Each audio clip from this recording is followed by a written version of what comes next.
20 ಸಚಿವರ ಪಟ್ಟಿ ಫೈನಲ್ ಆಗಿದ್ದು 4 ಗಂಟೆ 5 ನಿಮಿಷಕ್ಕೆ ಪ್ರಮಾಣ ವಚನವನ್ನು ಸ್ವೀಕರಿಸಿದ್ದಾರೆ. ಮುಖ್ಯಮಂತ್ರಿಗಳು ನನ್ನ ಸಚಿವ ಸಂಪುಟದಲ್ಲಿ ನೀನು ಖಂಡಿತವಾಗಿ ಇರ್ತೀಯ ಅಂತೇಳಿ ಈಗ ಅದನ್ನು ಮಾಡಿ ತೋರಿಸಿದ್ದಾರೆ.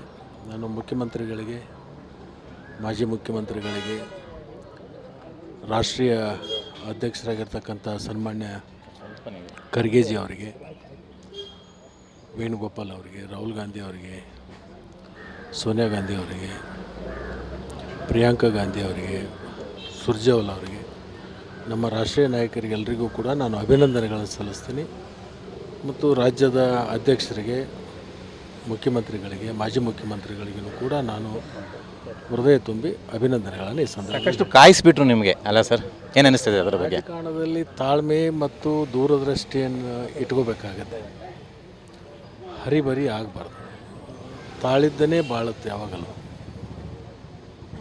ಇವತ್ತು ಕೊನೆಗೆ ಈಗಿನ ಮುಖ್ಯಮಂತ್ರಿಗಳಾಗಿರ್ತಕ್ಕಂಥ DK ಶಿವಕುಮಾರ್ ಅವರ ಜೊತೆಗೂಡಿಕೊಂಡು ಕೆಲಸ ಮಾಡ್ತಕ್ಕಂಥದ್ದು ನನಗೆ ಸಂತೋಷ ತಂದಿದೆ ಮತ್ತು ಖುಷಿ ಇದೆ. ನಿಮ್ಮ ಜಿಲ್ಲೆಗೆ ಒಂದಷ್ಟು ಸ್ಥಾನ ಕೊಡಬೇಕು ಅನ್ನುವಂತಹ ಪ್ರಬಲ ಪಟ್ಟು ಕೂಡ ಇತ್ತು. ಜಿಲ್ಲೆಗೆ ನ್ಯಾಯ ಸಿಕ್ಕಿದೆಯಾ ಸರ್ ಅಂತ? ಬೆಳಗಾವಿ ಜಿಲ್ಲೆಗೆ ನೋಡೋಣ, ಸಾಯಂಕಾಲದವರೆಗೆ ಇನ್ನೂ ಯಾರ್ಯಾರಿಗೆ ಕೊಡ್ತಾರೋ. ನನಗಂತೂ ಈಗ ಕನ್ಫರ್ಮ್ ಮಾಡಿದ್ದಾರೆ, ಇನ್ನೂ ಭಾಳಷ್ಟು ಆಕಾಂಕ್ಷಿಗಳಿದ್ದಾರೆ. ಯಾರ್ಯಾರಿಗೆ ಕನ್ಫರ್ಮೇಷನ್ ಹೋಗುತ್ತೆ ಅದರ ಮೇಲೆ ಅದರ ಬಗ್ಗೆ ನಾವು ಚರ್ಚೆ ಮಾಡೋಣ. ನಿಮ್ಮ ವಿಚಾರದಲ್ಲಿ ಇನ್ನೊಂದು ಮಾತು ಕೇಳಿ ಬರ್ತಾಯಿತ್ತು, ಈ ಬಾರಿ ಸಿಗಲಿಲ್ಲ ಅಂದರೆ ವ್ಯತಿರಿಕ್ತ ನಿರ್ಧಾರ ತೆಗೆದುಕೊಳ್ಬಿಡ್ತಾರೆ, ಕಾಂಗ್ರೆಸ್ ಬಿಡೋ ಸಾಧ್ಯತೆ ಇದೆ ಅಂತ ಚರ್ಚೆಗಳು ನಡೀತಾ ಇದ್ವು. ಚರ್ಚೆಗಳು ಬೇಕಾದ್ದು ನಡೆಯುತ್ತೆ. ಈಗ ಕೆಲವೊಬ್ಬರು ವರ್ಲ್ಡ್ ವಾರ್ ಆಗುತ್ತೆ ಅಂತ ಹೇಳ್ತಾರೆ, ಚರ್ಚೆ ಮಾಡ್ತಾರೆ. ಆಗುತ್ತಾ?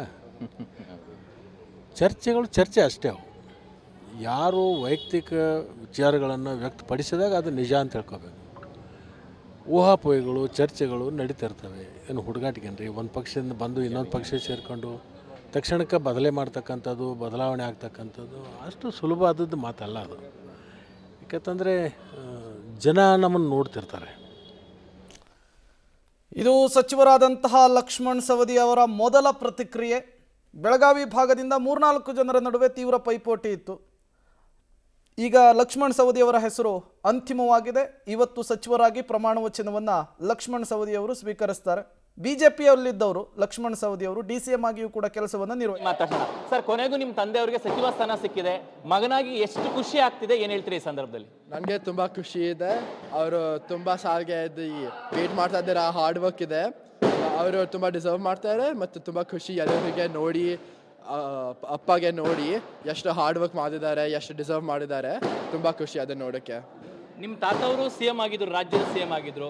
ಅದಾದಮೇಲೆ ತುಂಬ ವರ್ಷಗಳ ಬಳಿಕ ನಿಮ್ಮ ತಂದೆಯವರು ಮಂತ್ರಿ ಆಗ್ತಿದ್ದಾರೆ, ಏನು ಹೇಳ್ತೀರಿ ಸರ್? ನಮ್ಮ ದಾದಾನು ತುಂಬ ಹಾರ್ಡ್ ವರ್ಕ್ ಮಾಡಿದ್ದಾರೆ, CM ಇದ್ದರು ಮತ್ತು ಇವಾಗ ಅಪ್ಪ ಇದ್ದಾರೆ. ಹೋಪ್ಫುಲಿ ಅವರೂ CM ಸ್ವಲ್ಪ. ಏನು ಸರ್, ಯಾರು ಕರೆ ಮಾಡಿದ್ರು? ಏನು ಮುಖ್ಯಮಂತ್ರಿಗಳು ಫೋನ್ ಮಾಡಿ ಹೇಳಿದರು 4 ಗಂಟೆಗೆ ಗವರ್ನರ್ ಇದಕ್ಕೆ ಬನ್ನಿ ಅಂತ ಹೇಳಿದ್ದಾರೆ. 4 ಗಂಟೆಗೆ ಬರೋಕ್ಕೆ ಹೇಳಿದ್ದಾರೆ ಮುಖ್ಯಮಂತ್ರಿಗಳು. ಸಹಜ, ಜಮೀರ್ ಅಹಮದ್ ಖಾನ್ ಅಂದರೆ ಮಾಸ್ ಲೀಡರ್. ಜಮೀರ್ ಅಹಮದ್ ಖಾನ್ ಅಂದರೆ ಫಸ್ಟ್ ಲಿಸ್ಟಲ್ಲಿ ಹೆಸರಿರುತ್ತೆ ಅಂತ ನಾವೆಲ್ಲ ನಿರೀಕ್ಷೆ ಮಾಡಿದ್ವಿ. ಸ್ವಲ್ಪ ತಡ ಆಯಿತು ಅಷ್ಟೇ. ನೋವು ಆಯಿತಾ ನಿಮಗೆ? ಇಲ್ಲ, ನೋವು ಏನಾಗಲಿಲ್ಲ. ನಾನು ಮುಂಚೆನೇ ಮಾಧ್ಯಮದಲ್ಲಿ ಹೇಳಿದ್ದೀನಿ, ನಾನು ಫಸ್ಟ್ ಲಿಸ್ಟಲ್ಲಿ ಬರ್ತಂತ ನಿರೀಕ್ಷೆ ಇಟ್ಟಿಲ್ಲ. 2ನೇ ಲಿಸ್ಟಲ್ಲಿ ಬಂದೇ ಬರ್ತದಂತನೂ ಹೇಳಿದೆ ನಾನು. ಅದ್ರ ಜೊತೆಯಲ್ಲಿ ಇನ್ನೊಂದು ಮಾತು ಅಂದಿದ್ದೆ ನಾನು 3 ವರ್ಷ ಮಂತ್ರಿಯಾಗಿ ಅವಕಾಶ ಮಾಡಿಕೊಟ್ಟಿದ್ರು. ನಾನು ಮಂತ್ರಿ ಮಾಡಬೇಕಂತಿಲ್ಲ, ಪಕ್ಷದ ತೀರ್ಮಾನ, ಹೈಕಮಾಂಡ್ ಏನು ತೀರ್ಮಾನ ಮಾಡ್ತಾರೆ ಅದಕ್ಕೆ ನಾನು ಬದ್ಧ. ಮಿನಿಸ್ಟ್ರು ಮಾಡೋದು ಸರಿ, ಆಲ್ರೆಡಿ ನನ್ನ 3 ವರ್ಷ ನನ್ನ ಮಿನಿಸ್ಟ್ರು ಮಾಡಿ ಸೇವೆ ಮಾಡೋಕ್ಕೆ ಅವಕಾಶ ಮಾಡಿಕೊಟ್ಟಿದ್ದಾರೆ. ಇನ್ನು 2 ವರ್ಷ ಪಕ್ಷದ ಕೆಲಸ ಮಾಡೋ ಅದಕ್ಕೆ ನಾನು ಸಿದ್ಧ ಆಗಿದ್ದೆ. ಈಗ ನನಗೆ ಮಂತ್ರಿ ಮಾಡಿದ್ದಾರೆ, ತುಂಬ ಖುಷಿಯನ್ನು ತಂದಿದೆ. ಈ ಒಂದು ಖುಷಿ ಒಂದು 2 ತಿಂಗಳ ಹಿಂದೆ ನಿಮಗೊಂದಷ್ಟು ನೋವುಗಳಾಯ್ತಲ್ಲ, ಸಹಜವಾಗಿ ನಿಮ್ಮ ವಿರುದ್ಧ ಬಂದಂಥ ಆರೋಪ ಇವೆಲ್ಲ ಬಂತಲ್ಲ, ಅವೆಲ್ಲವನ್ನು ಮರೆಸುವಂತಹ ಒಂದು ಖುಷಿ ಆಗುತ್ತಾ? ಇಲ್ಲ, ಹಂಗಿಲ್ಲ. ನಾನು ಹೇಳ್ದೆಲ್ಲ, ಮೊದಲೇ ಲಿಸ್ಟಲ್ಲೇ ಬರಬೇಕಾಗಿತ್ತು. ಅದು ಆಡಿಯೋ ಬಂದಿದ್ದ ಹಿನ್ನೆಲೆಯಲ್ಲಿ ನನಗೆ ಹಿನ್ನಡೆ ಆಯಿತು. ಅದಾದಮೇಲೆ ಸೆಕೆಂಡ್ ಲಿಸ್ಟ್ ಬರ್ತಂತ ನಿರೀಕ್ಷೆ ಇಟ್ಕೊಂಡಿದ್ದೆ.